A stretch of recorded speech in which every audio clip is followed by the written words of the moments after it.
ನಮಸ್ಕಾರ ಸ್ನೇಹಿತರೆ. ಇವತ್ತಿನ ವಿಡಿಯೋದಲ್ಲಿ ಹೊಸ GST ಪಟ್ಟಿ 2025 ಬಗ್ಗೆ ಸಂಪೂರ್ಣ ಮಾಹಿತಿಯನ್ನು ತಿಳ್ಕೊಳ್ಳೋಣ. 22 ಸೆಪ್ಟೆಂಬರ್ 2025ರಿಂದ GST 2.0 ಜಾರಿಯಾಗಿದ್ದು, ಇದು ದೈನಂದಿನ ವಸ್ತುಗಳಿಂದ ಹಿಡಿದು ಐಷಾರಾಮಿ ವಸ್ತುಗಳವರೆಗೂ ಎಲ್ಲದರ ಮೇಲೂ ಬದಲಾವಣೆಯನ್ನು ತಂದಿದೆ. ಹಾಗಾದರೆ ಯಾವ್ಯಾವ ವಸ್ತುಗಳ ಬೆಲೆ ಹೆಚ್ಚಾಗಿದೆ ಮತ್ತು ಯಾವ ವಸ್ತುಗಳ ಬೆಲೆ ಕಡಿಮೆ ಆಗಿದೆ ಅನ್ನೋದನ್ನು ಸಂಪೂರ್ಣವಾಗಿ ಈ ವಿಡಿಯೋದಲ್ಲಿ ನೋಡೋಣ. ಮೊದಲಿಗೆ GST ಅಂದರೆ ಏನು? GST ಅಂದರೆ ಗೂಡ್ಸ್ ಆ್ಯಂಡ್ ಸರ್ವಿಸ್ ಟ್ಯಾಕ್ಸ್.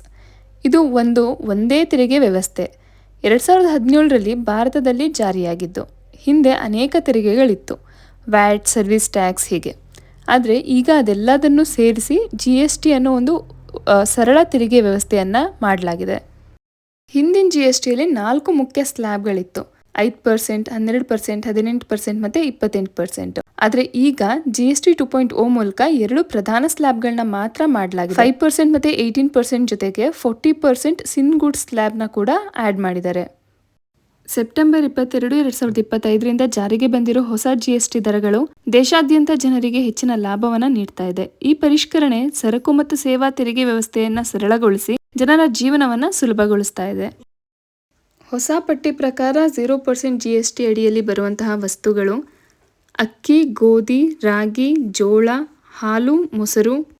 ಅದಷ್ಟೇ ಅಲ್ಲದೆ ಮಕ್ಕಳ ಕಲಿಕಾ ಸಾಮಗ್ರಿಗಳ ಮೇಲೆ ಕೂಡ GSTಯನ್ನು ಸಂಪೂರ್ಣವಾಗಿ ತೆಗೆದುಹಾಕಲಾಗಿದೆ. Pencil, sharpener, eraser, books, maps, charts ಇವುಗಳ ಮೇಲೆ ಈ ಮೊದಲು 12%ರಷ್ಟು GSTಯನ್ನು ವಿಧಿಸಲಾಗಿತ್ತು. ಇನ್ಮುಂದೆ ಈ ವಸ್ತುಗಳಿಗೆ ಯಾವುದೇ GST ಇರೋದಿಲ್ಲ. ವೈಯಕ್ತಿಕ ಜೀವ ವಿಮೆ ಹಾಗೆ ಆರೋಗ್ಯ ವಿಮೆಗೆ ಕೂಡ GST ಇರೋದಿಲ್ಲ. ಇದಿಷ್ಟೇ ಅಲ್ಲದೆ 5% GST ಅಡಿಯಲ್ಲಿ ಬರುವಂತಹ ವಸ್ತುಗಳು ಕೂಡ ಬಹಳ ಮುಖ್ಯ. ತುಪ್ಪ, ಬೆಣ್ಣೆ, ಚೀಸ್, ಕಂಡೆನ್ಸ್ಡ್ ಮಿಲ್ಕ್, ಹಾಲು ಉತ್ಪನ್ನಗಳು, ಕೆಲವು ಆಹಾರ ವಸ್ತುಗಳು, ಡಯಾಗ್ನೋಸ್ಟಿಕ್ ಕಿಟ್ ಹಾಗೆ ಕೆಲವು ಆರೋಗ್ಯ ಸಂಬಂಧಿತ ವಸ್ತುಗಳು. ಹಳೆಯ GSTಯಲ್ಲಿ ಇವುಗಳು 12% ಅಥವಾ 18% ಅಲ್ಲಿ ಸಿಗ್ತಾ ಇತ್ತು. ಈಗ 5% ಆಗಿರೋದ್ರಿಂದ ಜನರಿಗೆ ಕಡಿಮೆ ಬೆಲೆಯಲ್ಲಿ ಸಿಗ್ತಾ ಇದೆ. ಇನ್ನು 18% GST ಸಾಮಾನ್ಯವಾಗಿ ಹೆಚ್ಚಿನ ಸೇವೆಗಳು ಮತ್ತು ವಸ್ತುಗಳಿಗೆ ಅನ್ವಯಿಸುತ್ತೆ. ಉದಾಹರಣೆಗೆ ಎಲೆಕ್ಟ್ರಾನಿಕ್ ಉಪಕರಣಗಳು, ಆನ್ಲೈನ್ ಸರ್ವಿಸ್ಗಳು, ರೆಸ್ಟೋರೆಂಟ್ ಸೇವೆಗಳು. ಈ ದರದಲ್ಲಿ ಹೆಚ್ಚಿನ ಬದಲಾವಣೆಗಳೇನೂ ಆಗಿಲ್ಲ. ಆದರೆ ಹಿಂದೆ ಇದ್ದಂತಹ 12% ಅಥವಾ 28% ವಸ್ತುಗಳನ್ನು ಸಮನಾಗಿ 18% ಅಡಿಯಲ್ಲಿ ತಂದಿದ್ದಾರೆ. ಹೊಸ 40% GST ಸ್ಲ್ಯಾಬ್ ಇದು ಐಷಾರಾಮಿ ಮತ್ತು ಸಿನ್ ಗೂಡ್ಸ್ ವಸ್ತುಗಳ ಮೇಲೆ ಜಾರಿಯಾಗಿದೆ. ಅಂದರೆ ಸಿಗರೇಟ್, ಪಾನ್ ಮಸಾಲ ಮುಂತಾದ ತಂಬಾಕು ಉತ್ಪನ್ನಗಳು, ಐಷಾರಾಮಿ ಕಾರುಗಳು, ಹೆಚ್ಚಿನ ಇಂಜಿನ್ ಶಕ್ತಿ ಇರುವ ವಾಹನಗಳು, ಸಕ್ಕರೆ ಮತ್ತು ಫ್ಲೇವರ್ ಇರುವಂತಹ ಪಾನೀಯಗಳು ಇದರ ಮೇಲೆ ಅಪ್ಲೈ ಆಗುತ್ತೆ. ಇದರ ಉದ್ದೇಶ ಜನರನ್ನು ಆರೋಗ್ಯಕ್ಕೆ ಹಾನಿಕಾರಕ ವಸ್ತುಗಳಿಂದ ದೂರ ಇಡೋದು ಹಾಗೆ ಐಷಾರಾಮಿ ವಸ್ತುಗಳಿಗೆ ಹೆಚ್ಚು ತೆರಿಗೆಯನ್ನು ವಿಧಿಸೋದಾಗಿದೆ.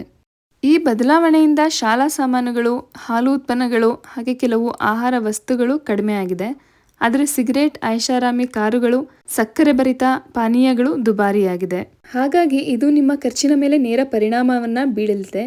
ನೀವು ಯಾವ ವಸ್ತುಗಳ ಮೇಲೆ ಹೆಚ್ಚು ಖರ್ಚು ಮಾಡ್ತೀರಾ ಅದಕ್ಕೆ ತಕ್ಕಂತೆ ಈ ಬದಲಾವಣೆಯಿಂದ ಲಾಭನೂ ಆಗ್ಬೋದು ಅಥವಾ ನಷ್ಟ ಕೂಡ ಆಗ್ಬೋದು. ನಿಮಗೆ ಈ ಮಾಹಿತಿ ಉಪಯುಕ್ತ ಅಂತ ಅನಿಸಿದ್ರೆ ವಿಡಿಯೋಗೆ ಒಂದು ಲೈಕ್ ಮಾಡಿ, ನಮ್ಮ ಚಾನಲ್ಗೆ ಸಬ್ಸ್ಕ್ರೈಬ್ ಮಾಡಿ ಹಾಗೆ ನಿಮ್ಮ ಅಭಿಪ್ರಾಯವನ್ನು ಕಮೆಂಟ್ನಲ್ಲಿ ಹಂಚಿಕೊಳ್ಳಿ.